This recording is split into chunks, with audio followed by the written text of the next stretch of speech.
Hello friends, अस्सलाम वालेकुम and welcome to reality TV. दोस्तों, पबजी दुनिया की मशहूर तरीन गेम्स में से एक है। हम में से शायद ही कोई ऐसा हो जिसने पबजी के मुतालिक ना सुना हो। बच्चे हो या बड़े, सब पबजी खेलने के शौकीन हैं। लेकिन क्या आप जानते हैं कि पबजी को किसने बनाया? वो कहते हैं ना कि एक छोटा सा आइडिया आपकी जिंदगी तब्दील कर सकता है। इसी तरह पबजी ने भी किसी की जिंदगी तब्दील कर दी। मैं बात कर रहा हूँ ब्रेंडन ग्रीन की। ब्रेंडन ही वो आदमी है जिसने पबजी को बनाया। एक वक्त था कि ये आदमी बेरोजगार था, इसका बैंक अकाउंट बिल्कुल खाली था। लेकिन फिर पबजी ने इसकी जिंदगी को रातों रात तब्दील करके रख दिया। ब्रेंडन की कहानी इंतहाई मोटिवेशनल है। ब्रेंडन आयरलैंड में पैदा हुआ था और अपने करियर की शुरुआत में ये एक फोटोग्राफर और डीजे था। इसके साथ साथ ये एक पार्ट टाइम वेब डिजाइनर भी था। यानी ब्रेंडन अपनी जिंदगी शादियों में फोटोग्राफी करके और वेबसाइट्स को डिजाइन करके गुजार रहा था, और कभी कभी ये डीजे भी बन जाता था। ब्रेंडन की लाइफ में कोई खास मकसद नहीं था। इसको फोटोग्राफी का बहुत शौक था और इसीलिए इसने ब्राजील जाने का फैसला किया।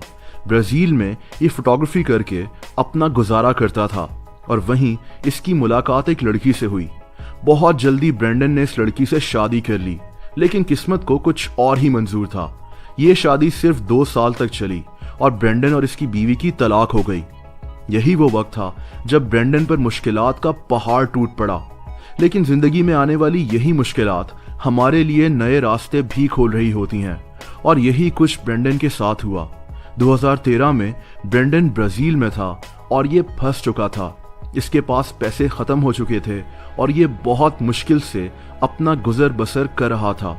ब्रेंडन के मुताबिक इसके पास इतने पैसे भी नहीं थे कि ये जहाज की टिकट ले और वापस आयरलैंड चला जाए। इसीलिए ब्रेंडन ने टिकट खरीदने के लिए पैसे जमा करना शुरू कर दिए। इसने अपने खर्चे कम कर लिए और अपना ज्यादातर वक्त अपने कमरे में ही गुजारता था ताकि इसके ज्यादा पैसे खर्च ना हो। और दोस्तों, यही वो वक्त था जब इसने वीडियो गेम्स खेलना शुरू कर दी ताकि इसका वक्त कट सके। यहीं से ब्रेंडन को ऑनलाइन वीडियो गेम्स के बारे में पता चला। ब्रेंडन कोई गेम डेवलपर नहीं था, लेकिन इसका इंटरेस्ट इस तरफ बढ़ता चला गया। खैर, 2014 में पैसे जमा कर इसने जहाज की टिकट खरीद ली और ये आयरलैंड वापस आ गया। लेकिन मुश्किलात का सिलसिला यहाँ भी खत्म नहीं हुआ। ब्रेंडन के पास पैसे ना होने के बराबर थे। इसका बैंक अकाउंट बिल्कुल खाली था और इसको कोई काम भी नहीं मिल रहा था। यहाँ तक कि ये वेलफेयर के पैसों पर गुजारा करने पर मजबूर हो गया। यानी इसको आयरलैंड की हुकूमत जिंदगी गुजारने के लिए थोड़े से पैसे देती थी क्योंकि ये बेरोजगार था।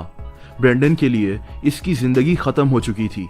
ये तकरीबन 40 साल का हो गया था और इसकी जिंदगी में नाकामियों के अलावा कुछ नहीं था।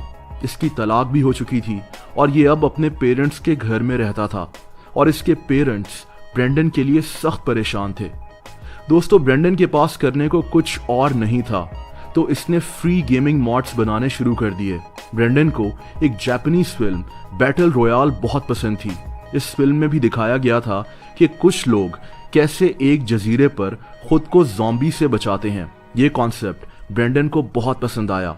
ब्रेंडन ने एक ऑनलाइन गेम आर्मा 2 में इसी फिल्म की कहानी से मुतासिर होकर एक मॉड बना लिया। इसके साथ साथ ये गेम्स को डिजाइन और गेम्स की कोडिंग भी सीखना शुरू हो गया। ब्रेंडन की किस्मत अच्छी थी कि आर्मा 2 में जो इसने मॉड बनाया था वो काफी मशहूर हो गया, और ब्रेंडन को सोनी ऑनलाइन एंटरटेनमेंट नामी गेम कंपनी की तरफ से एक कॉल आई जिसमें उन्होंने ब्रेंडन को एक कंसल्टेंट के तौर पर हायर करने की ऑफर की।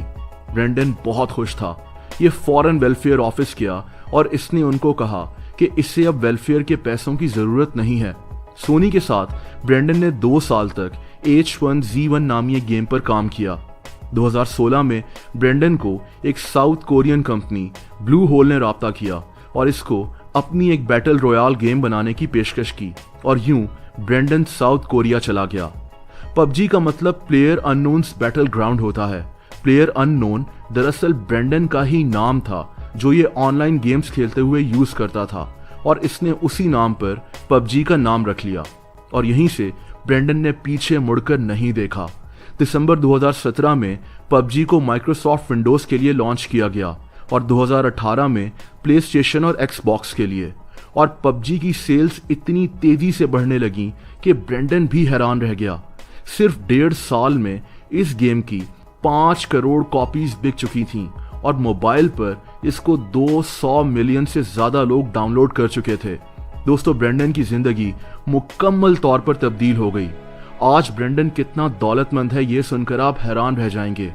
कभी वेलफेयर के पैसों पर इंतहाई गुर्बत में जीने वाले ब्रेंडन की आज नेटवर्थ 200 मिलियन डॉलर्स है, यानी 20 करोड़ डॉलर्स, जो कि 3200 करोड़ रुपए बनते हैं।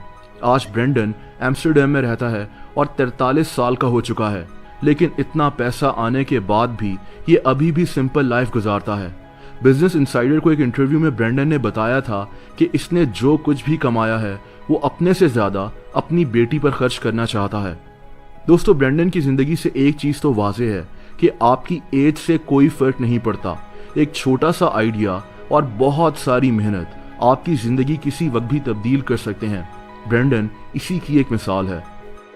अगर आपको वीडियो पसंद आई हो तो वीडियो को लाइक जरूर कर देना। ऐसी इंटरेस्टिंग वीडियोस को देखने के लिए रियलिटी टीवी को सब्सक्राइब कर लें और बेल आइकन को भी प्रेस कर दें, ताकि इस चैनल की जो भी नई वीडियोस आती हैं उनके नोटिफिकेशंस आपको वक्त पर मिल जाया करें।